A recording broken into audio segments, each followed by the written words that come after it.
সাল 1875, তারিখ 31শে মে, স্থান কলকাতা। গভীর রাত। অভিমানে ক্ষত বিক্ষত একজন আমহার্স্ট স্ট্রিটের 63 নম্বর বাড়িতে দোতলার একটি ঘরে বসে নিজের হাতে লিখছেন তার ইচ্ছাপত্র বা উইল। তাকে শুধু তার একমাত্র পুত্র বা পরিবার আহত করেনি, তাকে রক্তাক্ত করেছে তথাকথিত শিক্ষিত সমাজ, ইংরেজ শাসক, সেই শাসকদের করুণা লোভী জমিদার শ্রেণীর বাবু সম্প্রদায়, এমনকি তার পরম আরাধ্যা জননী। মাত্র 55 বছর বয়সে উইল লিখছেন তিনি। 25টি অনুচ্ছেদে সম্পূর্ণ এই উইল। এতে রয়েছে তার নিজের সম্পত্তির তালিকা, 45 জন নরনারীকে নির্দিষ্ট হারে মাসিক বৃত্তি দেওয়ার নির্দেশ, এর মধ্যে 26 জন তার অনাত্মীয়। এছাড়া ব্যবস্থা আছে দাতব্য চিকিৎসালয় ও মায়ের নামে স্থাপিত বালিকা বিদ্যালয়ের জন্য। সব থেকে বিস্ময়কর 25 নম্বর অনুচ্ছেদ। আমার পুত্র বলিয়া পরিচিত শ্রীযুক্ত নারায়ণ বন্দ্যোপাধ্যায় যার পরনায় যথেচ্ছাচারী ও কুপদগামী, এই জন্য ও অন্যান্য গুরুতর কারণবশত আমি তাহার সংস্রব্য ও সম্পর্ক পরিত্যাগ করিয়াছি। এই হেতুবশত বৃত্তি নির্বন্ধস্থলে তাহার নাম পরিত্যক্ত হইয়াছে এবং এই হেতুবশত তিনি 24 ধারার নির্দিষ্ট ঋণ পরিশোধকালে বিদ্যমান থাকিলেও আমার উত্তরাধিকারী বলিয়া পরিগণিত অথবা এই বিনিয়োগপত্রের কার্যদর্শী নিযুক্ত হইতে পারিবেন না। 5 পুত্রকন্যার মধ্যে নারায়ণচন্দ্র জ্যেষ্ঠ ও একমাত্র পুত্র। তাকে সব কিছুর থেকে বঞ্চিত করার পিছনে গভীর বেদনা ছিল নিশ্চয়ই, কিন্তু ক্রোধের বশবর্তী হয়ে কোনো হঠকারিতা ছিল না। এই উইল লেখার পর বিদ্যাসাগর 16 বছর বেঁচে ছিলেন, কিন্তু উইলের একটা শব্দ পরিবর্তন করেননি। বিদ্যাসাগরের 70 বছরের জীবনের অবরোহণকাল তার শেষ 32 বছর, আর উপরোক্ত উইলটি এই সময়ের মধ্যবিন্দুতে রচনা। এই অবরোহণকালে ভিড় করে এসেছে বন্ধু মৃত্যু, বন্ধু বিচ্ছেদ, আত্মীয় বিচ্ছেদ, প্রিয় কন্যাদের বৈধব্য, অর্থাভাব, এমনকি যে পিতামাতার প্রতি তার ভক্তি ছিল প্রবাদ প্রতিম, সেই পিতামাতার সঙ্গেও গভীর মনান্তর। এর শুরু 1858 সালের নভেম্বরে, যখন বিদ্যাসাগর পদত্যাগ করলেন সংস্কৃত কলেজের অধ্যক্ষের পদ থেকে। 38 বছরের যুবকের উদ্যম নিয়ে যখন তিনি শিক্ষা ও সমাজ সংস্কারের কাজে সরকারি ব্যবস্থাকে ব্যবহার করতে চেয়েছেন, ঠিক তখনই প্রতিপত্তি ও স্বাচ্ছন্দ্যের সিংহাসন থেকে তাকে নেমে আসতে হয়েছে। বোধহয় তার জীবনে নৈরাশ্যের শুরু সেদিন থেকেই। এ উইল লেখার 1 বছর আগেই, অর্থাৎ 1874-এ বিদ্যাসাগর নির্দেশ দিয়েছিলেন নারায়ণ যেন এ বাড়িতে প্রবেশ না করেন। তারও 2 বছর আগে নারায়ণের সঙ্গে তার সমস্ত সম্পর্ক ছিন্ন হলো বলে তিনি ঘোষণা করে দিয়েছিলেন।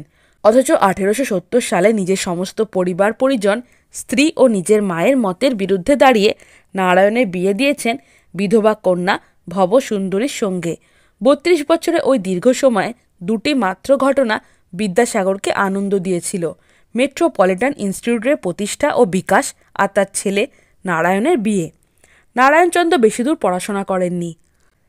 তার পড়াশোনা শেষ হয়ে যায় গ্রামের পাঠশালাতেই। ঈশ্বরচন্দ্রের 2 ভাই হরচন্দ্র ও হরিশ্চন্দ্র পরপর 2 বছর কলেরার রোগে মারা যান কলকাতায়। হরিশ্চন্দ্র মারা যাওয়ার পরেই ঠাকুরদাস ঘোষণা করে দিলেন পৌত্র নারায়ণকে তিনি আর কখনো কলকাতায় পাঠাবেন না। এই ব্যবস্থা কার্যকর হলো তার পুত্র ঈশানচন্দ্রের বেলাতেও। বিদ্যাসাগরের স্ত্রী দীনময়ী দেবীও থাকতেন গ্রামের বাড়িতেই। বাবাকে অনেক বুঝিয়েও এই গো ভাঙাতে পারলেন না ঈশ্বরচন্দ্র।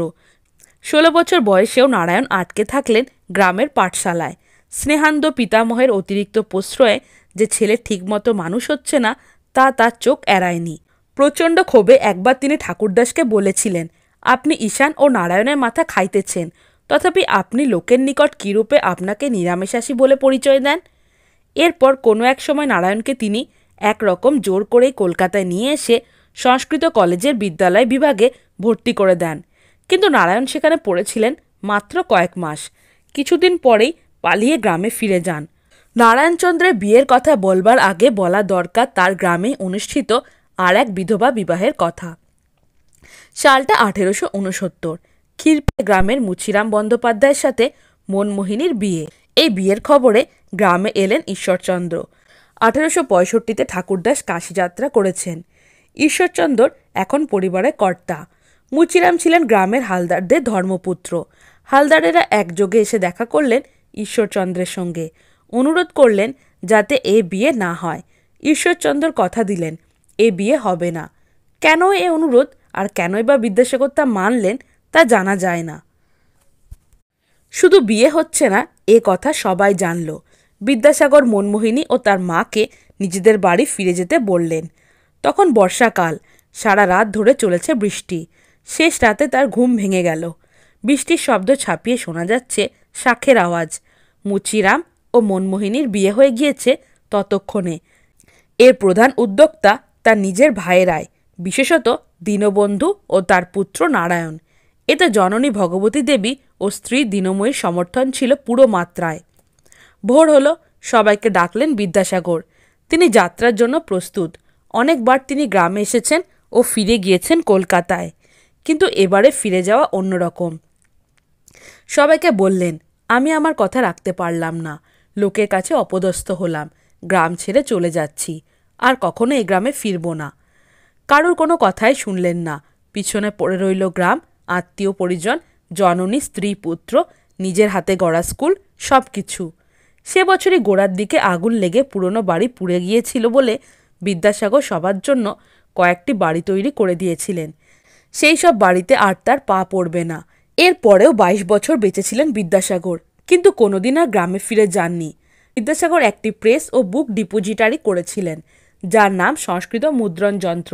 নিজে প্রচণ্ড ব্যস্ত, বিধবা বিবাহ ও নানা রকম সমাজ সংস্কারের কাজে। বই লিখছেন, রয়েছে মেট্রোপলিটন ইনস্টিটিউশন ও অন্যান্য বিদ্যালয়ের দায়িত্ব। কাজে প্রেস ও ডিপোজিটারির কাজ দেখে নিজে দেখার সুযোগ কমই পান। বেতনভোগী কর্মচারীরা সে সুযোগ পূর্ণ মাত্রায় গ্রহণ করে চরম বিশৃঙ্খলা সৃষ্টি করেছে। এদিকে তিনি ঋণে জর্জরিত, বিধবা বিবাহ দিতে গিয়ে। তখনও পর্যন্ত 60 জন বিধবার বিয়েতে খরচ হয়েছে প্রায় 82,000 টাকা। ঋণের একটি কারণ হল 1866 থেকে 67 সালের দুর্ভিক্ষে বীরসিংহ ও বর্ধমানে নিজের খরচে খোলা অন্নসত্র।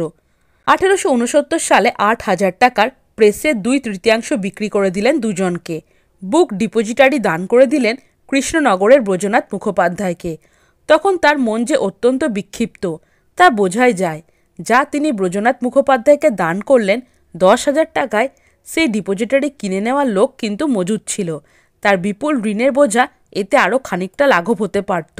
এদিকে শরীরও গিয়েছে ভেঙে। 1866 সালে শেষ দিকে এক বিদেশিনী শিক্ষাব্রতী মিস মেরি কার্পেন্টার বিলেত থেকে কলকাতা এসেছিলেন। লন্ডনে এই মিস কার্পেন্টারের বাবার কাছে আতিথ্য গ্রহণ করেছিলেন রাজা রামমোহন রায়। মেরি এদেশে স্ত্রী শিক্ষা নিয়ে খুবই আগ্রহী। বেথুন স্কুলে পরিচয় হলো বিদ্যাসাগরের সঙ্গে। বিদ্যাসাগরকে সঙ্গে নিয়ে বিভিন্ন স্কুল ঘুরে দেখতে লাগলেন তিনি।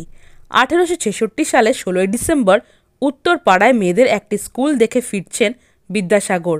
অন্য গাড়িতে আছেন মেরি, ডিপিআই অ্যাটকিনসন এবং ইন্সপেক্টর অব স্কুল উইড্রো সাহেব। বালি স্টেশনের কাছে যে গাড়িতে বিদ্যাসাগর ছিলেন সেটা হঠাৎ উল্টে গেল। ছিটকে পড়ে প্রচণ্ড আঘাত লাগল। অজ্ঞান হয়ে গেলেন তিনি।